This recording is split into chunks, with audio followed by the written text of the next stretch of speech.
What is happening, everyone? Today, we're with George Kyrgiosakos on the What's New with Agent Saad show. George Kyrgiosakos, he's the co-founder of Future Bright Athletes, NFL sports agent, the owner of GK Law Firm, international law firm out in Michigan and Florida, here in Canada, Windsor, Ontario. And on top of that, he is also the founder and owner of Scorpion Investments, owning multiple investment properties all throughout the area of Windsor, probably out in Michigan too, or somewhere out in the world. But he's going to keep it humble. Nice to have you here with us, George, my Saad, man. great to be here, man. The energy is it. live. The vibes are good, man, and we're ready to slay another Saturday, so let's go. Tell us, how are you feeling, man? How are you feeling today? Man, I feel great. It's cold, muggy outside, but it doesn't matter. The birds are always chirping. The sky's always blue with us. You know how we roll. So Yeah, man, we're always on the roll. It doesn't really matter. But it is for us. freezing, though. It's definitely freezing. No, outside, we're bro. freezing. We look like we're nice and cozy here with this podcast, but no, it's freezing, and we're still positive people, and we're super appreciative that you're here with us today, man. It's great You're to be hard. here, You're man. hard to come by. I'm telling you. I try to call you all the time. Sometimes you pick up, but you're always on the go, always texting me back whenever you're in a meeting. You're there, but it's hard to have you here. Yeah. You know, you're a celebrity, my man. I appreciate your patience, man. It's honestly, it's an honor to be here. And now we're here today asking you probably a bunch of questions, if you don't mind. Just people want to know about you. Huh? I don't mind being on the hot seat, man, so I appreciate it. Talk to us a little bit about what you've been doing in the States. You've been going down there and dealing with a lot of football players. Yeah, so we have a sports agency. It's called Future Bright Athletes, or FBA for short. We represent football players. We right now is kind of a busy time of year because the college season is wrapping up for some of the guys. Some guys still have bowl games, but so yeah, man. Just we're based in Arizona. It's me and my partner D Taylor, and we've right now getting our training facilities set up out there. Housing the guys and getting them ready for the NFL draft 2026. So it's been fun. So what made you want to jump into that line of work? Because I know that you're dealing with a lot of just the paperwork stuff, right? The hand-to-hand, the law world. Sure. But then you went out there into the sports world, and now you're representing different players, right? Yeah. So like a lot of guys, I'm a sports fan through and through. So. And I could never play sports, you know what I mean? I never played a down of football in my life, as you could tell by looking at me. But I always respected athletes and the tenacity and the mentality that they bring to the table. Just being very coachable, knowing how to deal with adversity. I always respected that about athletes. So I try to attack my law field the same way that they attack the football field, which is just outworking my opponents, just balls out all the way, and just not making excuses, just keep grinding. So that's what sort of turned me on to representing athletes in the football world, and just seeing these kids, man. Some of them come from humble beginnings. Others just all kinds of different backgrounds, and meeting their families and hearing their stories, from the beginning, how they came up. It's just, you really root for them, and you want to, you take pride in being a small part of that, of getting them to the big dance. So, that's what sort of intrigued me and made me want to get into the game a little bit. Okay, man. So I'm not sure why you're saying you couldn't do sports yourself. You look like a pretty fit guy. I've been seeing his Facebook posts. This guy's jacked up. Do you work out at the CrossFit Fitness, the one that? I don't. So those guys, man, I can't do what they do. They compete pretty hard and they do competitions. But no, I'm just standard, just go to Good Life, work out there, just to blow off some steam and just have that balance, man, mind, body, and soul. You know how it is. Yeah, 100%. You work out yourself, so yeah. 100%. No, I like to hear that, man. You like to focus on what you're good at, and you like to stay fit, but you wouldn't want to be, in the NFL or anything like that. You want to defend the people who are in the NFL. Sport, yeah, for sure.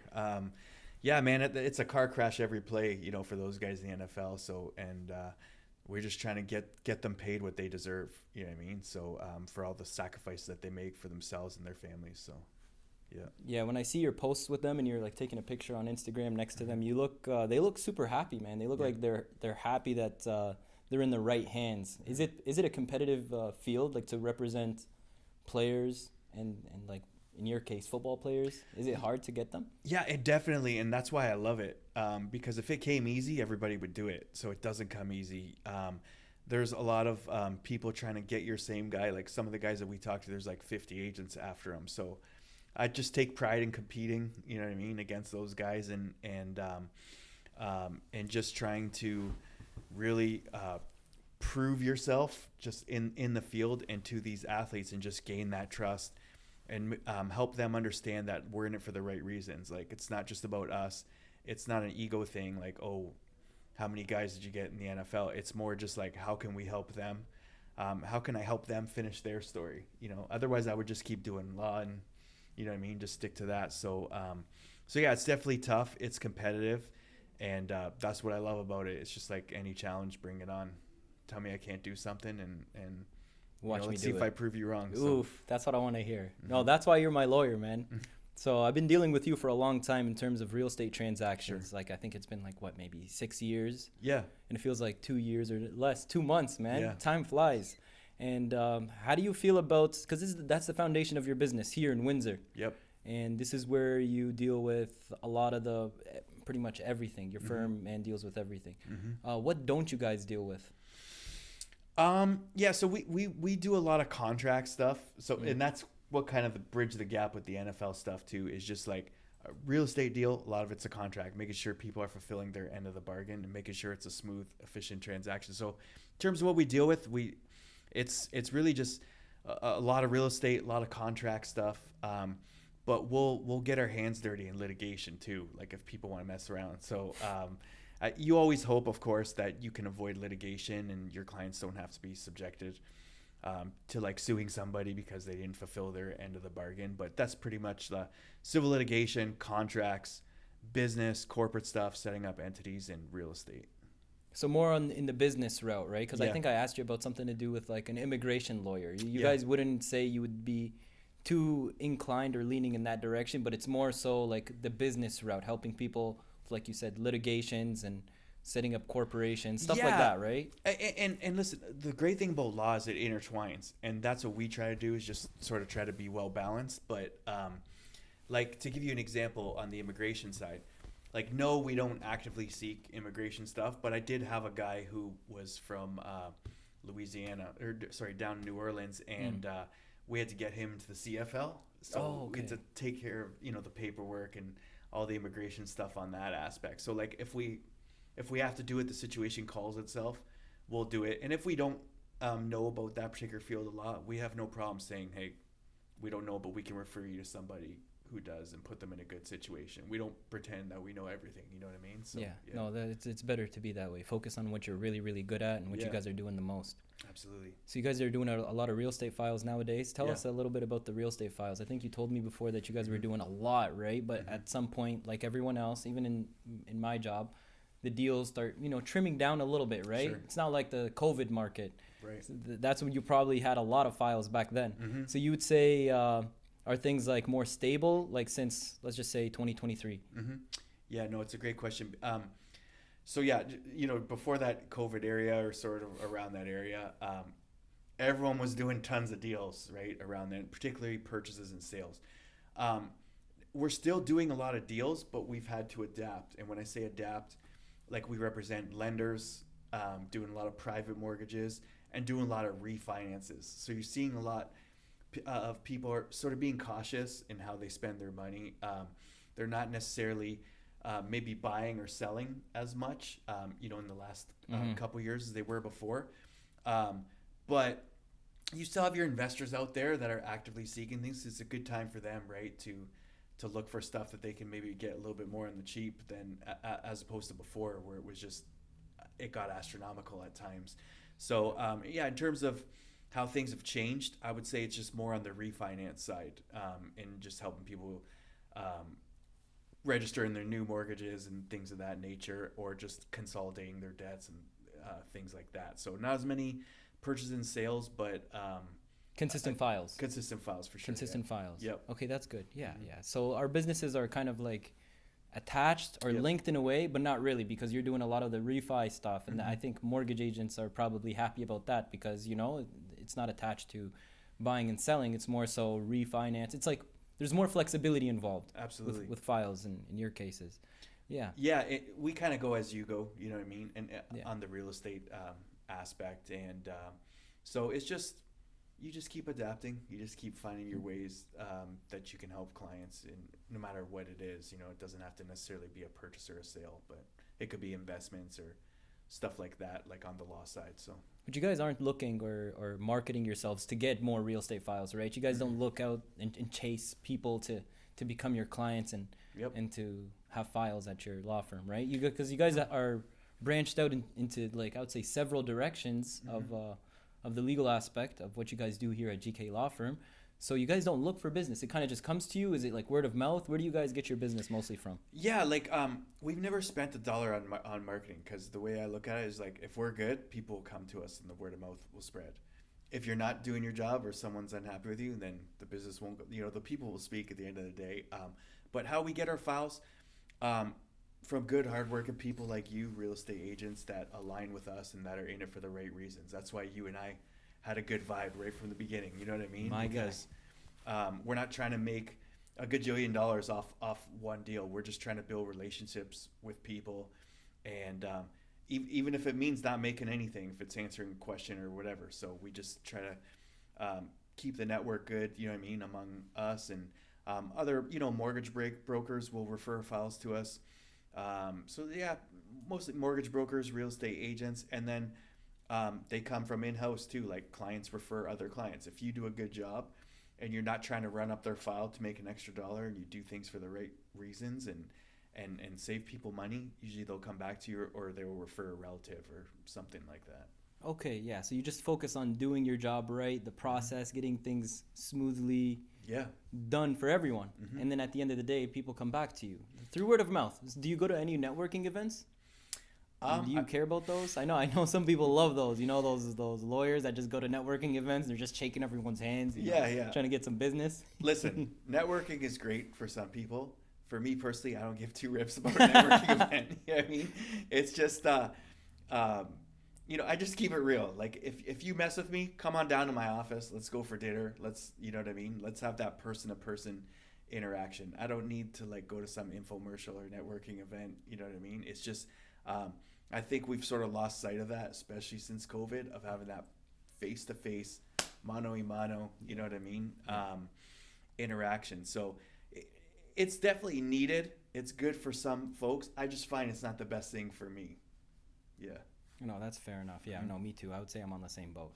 Yeah. I know we have to. I know it's something like it's considered like we have to do it, but I don't feel like we have to do it. Just because people think that you have to do something, it doesn't mean it's the only way to do something, or you have to do something. Yeah. There are other ways to do things. Like you said, just do your job right and do it like you really, really mean it, because we do. We care about every single file as if it's like a gajillion dollars. Like the file is going to make us a gajillion dollars, but at the end of the day, it's like just any other file to us, right? We just really put our heart and soul into every single client, every single interaction that you have with anyone on the street, right? Grocery store, it doesn't matter where you're at. I think you're already networking without even knowing it. Yeah, right? man, we just love people. Like, you know what I mean? So anything that gets me out of the house and we can have that extra interaction, or, you know, we get a few guys together and hang out, like, that's great. All about that.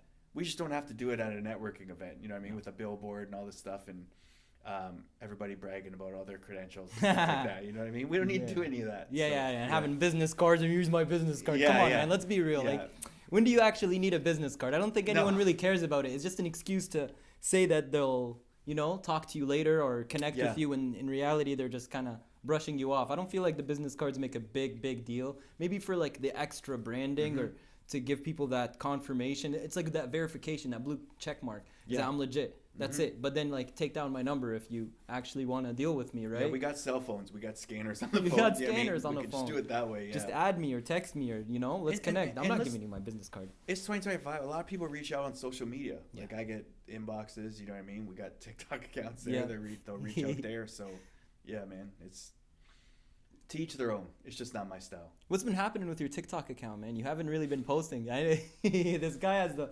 funniest TikTok account. You guys can probably find him. I'm going to leave it up to you guys to find him. Should we tell them, or should we just keep it like a mystery for them to figure it out on their own and find it? You know what, man? It's up to the people. You know what I mean? If they want it, they'll find it in some way. But okay, if you guys find his TikTok account, you guys are going to have a good laugh. But if you don't find it, then you don't find it. But he's out there. You have a lot of viewers, but Yeah, I just do it for entertainment because people like to hear court stories. So I'm just really just keeping it authentic and being me and just telling the daily interactions. And I'm not gonna lie, I like to chirp people in the comments. Like I purposely post polarizing topics where that are debatable because I think debate is healthy. You know what I mean? It's we don't have to all share the same opinion. So I'll post certain things on there that are going to get the people talking, and some of them are going to love me, some of them are going to hate me. You know what I mean? At the end of the day, I don't really care. It's just like I'm going to keep it 100 who I am. But at the end, and listen, some people who disagree with me, they make great points. Like I'm open to all that. That's how we learn. But yeah, I like chirping people in the comments when they say things and just keeping it entertaining. And it's all in good fun, like for everybody. So yeah, some people take it personally, man. I'm proud of you for not taking things personally, like never. Because you'll say some things, right, and you're just being honest. That's all you're doing, right? You're being honest, and people are just coming at you like. Listen, we all have a job to do. Yeah, I mean, there's someone has to rep each side. So I just feel like your job is to rep that person to the best of your ability. Don't leave any stone unturned. Do it the right way. Do it the legal way within the confines of what the justice system was built for. And then if people have a problem with that or they have an issue, cool. But that's a you issue, not a me issue. You know what I mean? So. Well, now you got to tell us a story, man. We need to know a story. Give us one story. We'll keep it like, friendly. You don't have to give your crazy story, but give us a crazy story. Because I know you like to go to court and put people in their places. This guy, he knows what he's doing. He doesn't, he's not the soft lawyer and he's just, or a nerd. No, this guy, he goes in there guns blazing. Suits has nothing on my boy here. Nothing, absolutely nothing. When he goes in there, he only has one job. And that job is to get rid of that, whatever is happening to his client, right? Give us an example of something that was happening to one of your clients and you were just like, okay, like all odds are against you. But you took care of business. Man, too many. Yeah, there's so many, and it happens so often. Just because it's just my job. Like this is, we're in these cases all the time. That like you just get normalized to it. So it's hard to like pick one. You know what I mean? That sort of sticks out. But with that being said, we're on a podcast. So yeah. You got to tell us one. The first one that came to your mind or to your head. Yeah, one that comes to mind is just I had one guy where we did a resolution in the court, and I was able. So what happened was the prosecutor wanted jail time, and we were trying to advocate for no jail time. So we got a sentencing memorandum together. Probably had like 20 different exhibits. We got character reference letters together. To try to advocate for this. Wait, what was he going to go to jail for? Can we know? I mean, I would tell you, but I'd have to kill you. Not to show you. All right, tell us. How long was the jail time for? Well, I think they were looking at like 3 years or something like that. Oh, that's Canada, man. Canada's kind of soft when it comes to that stuff. I don't Yeah, want to get too political, but hey, I'm just saying, like, it's just 3 years is pretty much nothing. If this was in the States, that would be like 30, right? Yeah. I mean, you never know, right? It just depends on the political climate. But yeah. But anyway, so this guy was facing jail time, and he was not, not the terrible person that people were making him out to be. You know what I mean? He was a great guy, family guy. He had kids, so like we really put together this whole thing about why he shouldn't be in jail. And anyway, the court was fair about it, and he ended up, not going to jail, and we were able to get him like a tether on his ankle or whatever. So it's just like he can go to work, like to and from work, so he can still provide for his family, but just no jail time. So like house arrest, right? Don't you have to charge those things? Oh yeah, they're all. I mean, don't they start beeping when you stay away from a certain location? Yes, they really monitor those things. Oh yeah, there's no games. As man. he found out, yes. So, wow. So anyway, crazy. He had the tether on him, and literally 3 days later, I get notification that he violated his probation. No. And they found him at an adult establishment with the tether. So yeah, literally a few days later, I'm back in court, and we had to argue why he should be reprimanded, but not given the electric chair, so to speak. You know what I mean? In terms Yeah, of, yeah. I'm being facetious, but Yeah. and then he actually that actually worked out too. I won't go into details, but it was a fair resolution. He was able to avoid jail way. time with No us way. compromising, on his behalf on No. some other stuff. Yeah. What do you do, man? Like, I just want to know, what's your like secret? What's your way of getting things done? Because this isn't the first time he's gotten people out of like crazy situations where they had like multiple charges and then boom, boom, boom, all gone. Like, I know you wouldn't want to tell us, but did you kind of give us a clue? What do you do? Is Yeah, it man. confidence, or is it skill, or is it knowledge? Do you have to know a lot of legal stuff? Hey, there might be some viewers that want to be lawyers. Sure. They want to know what it's like. What do you do?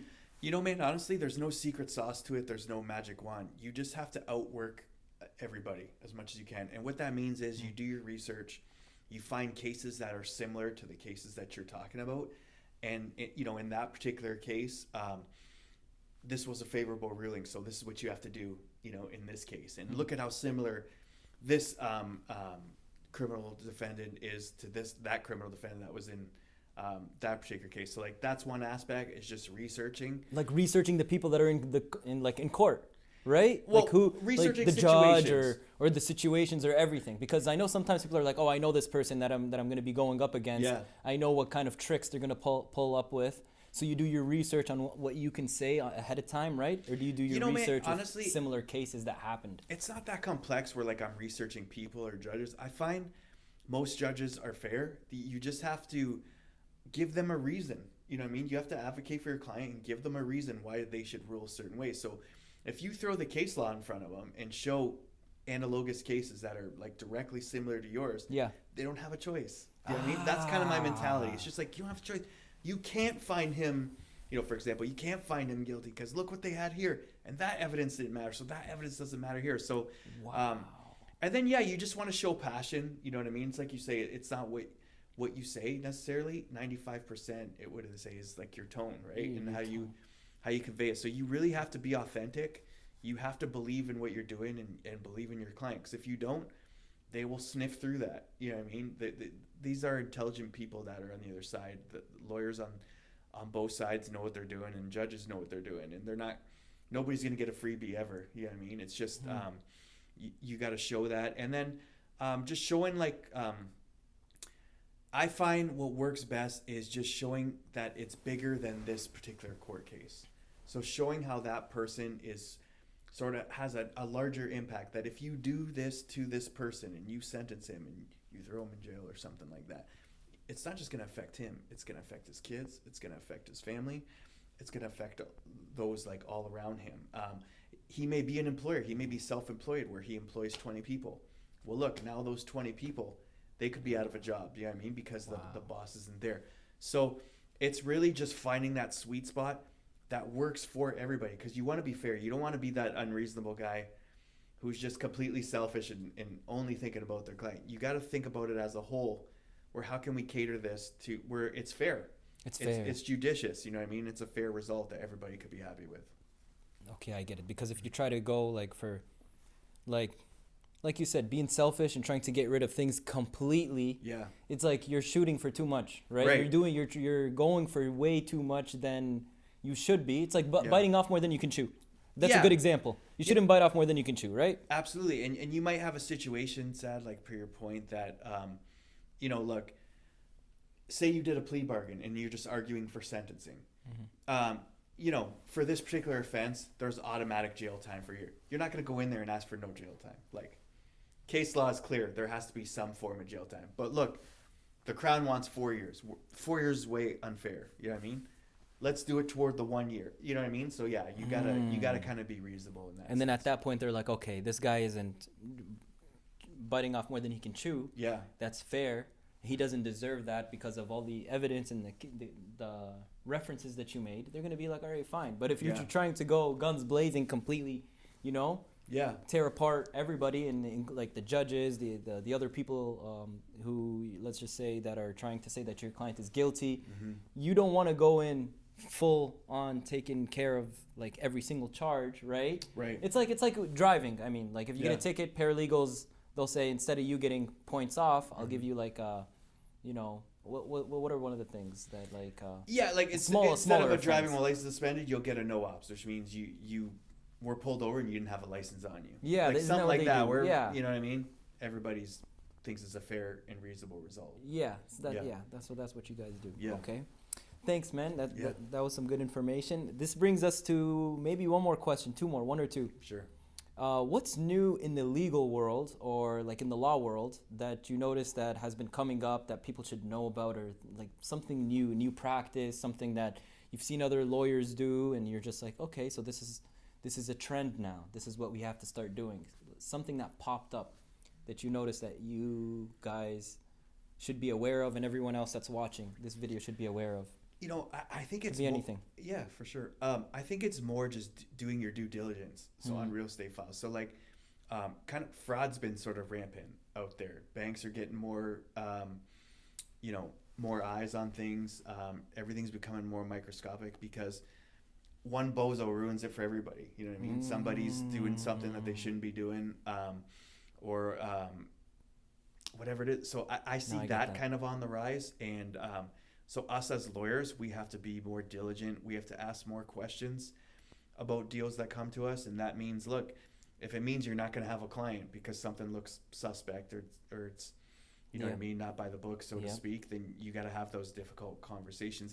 And listen, a lot of times clients, you know, they're not trying to do things that are wrong, but people like things done fast. They like things done quick, and you got to be like, no, not so fast. It's, you know, there's a step-by-step process that has to be followed, and ultimately you're just trying, you got to protect people against themselves. You got to protect the law practice, and you got to protect the profession in a sense. So yeah, I would say just more people doing their due diligence, and it could be something simple from identification, like further identification, especially since COVID. There's more like video. You can do video interviews with people if you follow the protocol, and you don't necessarily have to meet them in person. Yeah. But you know, that means more due diligence to make sure that is the person that they say they are, and that you know, for example, that the down payment is not coming from borrowed funds, it's coming from their own funds, because you have responsibilities too to the lenders, you know, to make sure everything's on the up and up. So I would say stuff like that. That's what pops in my head. Yeah, fraud is on the rise. Yeah. So you would probably like, how about you catching something fraudulent in terms of legal files, like from a different office, or a client that said that they want to do something at your office and you saw a bunch of fraudulent stuff? Like, isn't that what you're kind of talking about? Just fraud in general. Yeah, for sure. I've never caught like anything, you know, fraudulent, like Inspector Gadget, you know, per se, but I've seen things that are suspect that I didn't take on. Like, it was just like, I don't know, this just isn't sitting right with me.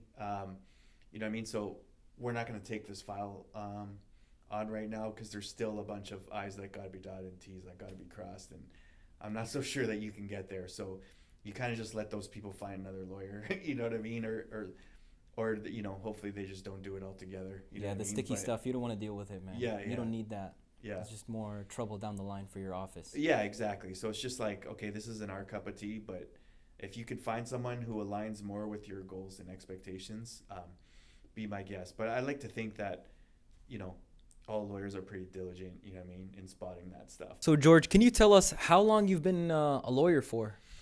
12 years. So 12 years I started in Michigan and in Florida. And then on the Canadian side, we expanded since 2016.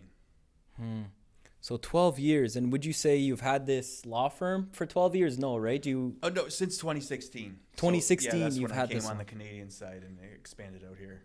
And so before you owned this law firm, did you have someone that you were working for? Did you have a mentor, someone you learned the ropes from? Yeah, absolutely. I'm very thankful I had the best mentor. So I worked at a firm in Michigan. It was in business for over 65 years, very reputable firm. And this guy, man, he taught me so much, like just on not only how to be a lawyer, but how to be a man, and just how to navigate all kinds of situations, how to deal with adversity, how to have that confidence and that swag, you know what I mean, when you walk into a courtroom, and just basically taught me work ethic, that blue collar mentality. So I owe it all to him for sure. Yeah, you would say it's kind of hard to do it all out on your own. It's nice to have that mentor there to teach you instead of you making the mistakes out on your own. You got someone to teach you, hey, don't do this, do that. And then you kind of learn what to do on your own, but after you learn from someone else, right? Absolutely. You hit it on the head. You can't do anything by yourself. No. Anyone who thinks they can, they'll be out of business real quick. So I've been fortunate to be surrounded by individuals who do things for the right reasons and really, they want it, and they got that passion. So yeah, definitely can't do it by yourself. You got to have those people around you, and it's okay, man, to like not think you know everything and to learn things from other people. So yeah. Hey, same here, man. When I first started, I had a mentor. I tried to do things out on my own, but it was going to take me a much longer time to get to where I'm at now if I didn't have those mentors somewhere in the middle or somewhere in the beginning. They teach you a lot. The right ones, right? Sometimes you don't have the right mentors, but if you have the right mentor, like you said, this is where you reach Did you international have law any firm. like in the real estate world? I did. What you're doing? I did a few, right? But I would give credit to someone that I learned from the most. Someone who was very reputable in the city and that knew what they were doing. And when you're working with somebody like that, you're going to learn a lot quicker than if you're learning out on your own, For sure. trying to navigate where to go and what to do. They're just kind of going to give you the rundown, the shortcut. So that's who we give our credit to our mentors, right? Absolutely, man. So what are your pet peeves, man? Tell us about your pet peeves in the business or pet peeves in general. People who point fingers, whining, complaining.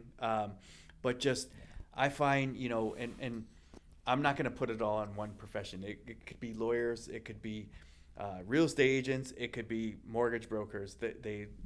It's just when people point a finger, you're going to run into roadblocks sometimes, and it's things that sometimes it's nobody's fault. You just, this person's not in a position to close, or this person went MIA and nobody can find them, to sign, just things of that nature and then people would just try to point fingers to I don't know if they feel like that's covering themselves or whatever, making themselves look better, but that's just bad energy. It's just getting in the way of what we really want, which is solutions. All these deals are going to close. Don't take yourself too serious. It's just you don't need to point fingers. You can all work together collectively to get things done. So I would say that's the one that sticks out to me.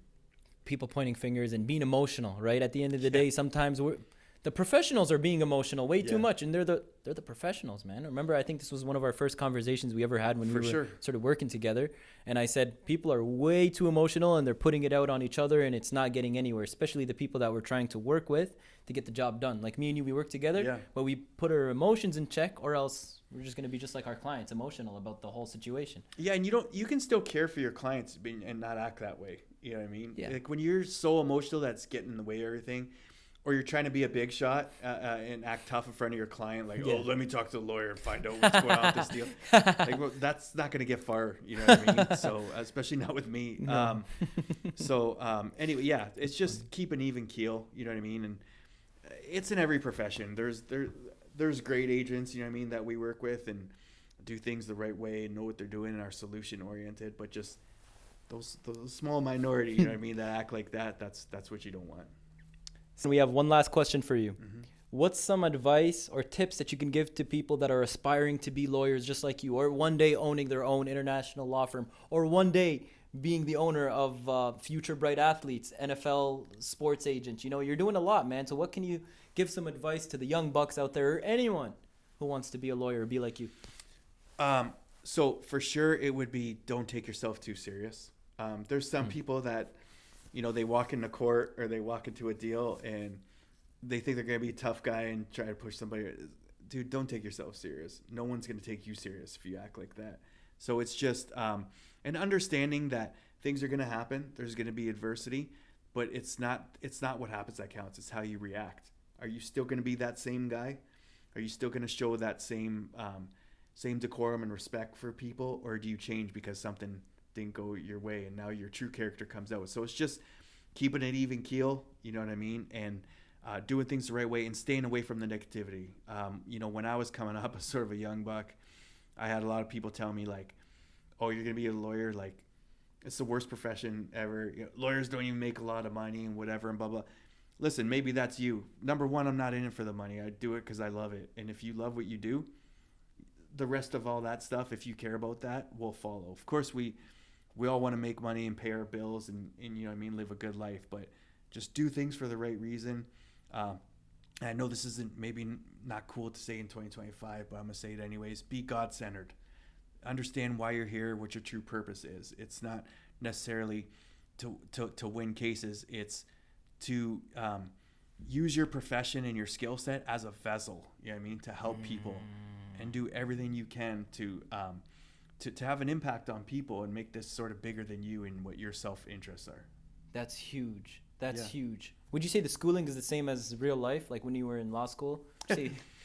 Man, I learned more in my first 3 months as a lawyer than I ever did in school. Okay, so just kind of you can finish what you got to finish with doing the whole law school thing, but then like the actual learning starts when you're a lawyer, right? Yeah, listen, you know, school is important from the perspective of learning how to work under pressure, having deadlines. You know, you do mock trials in law school. Like, that stuff's all cool, and that's great experience.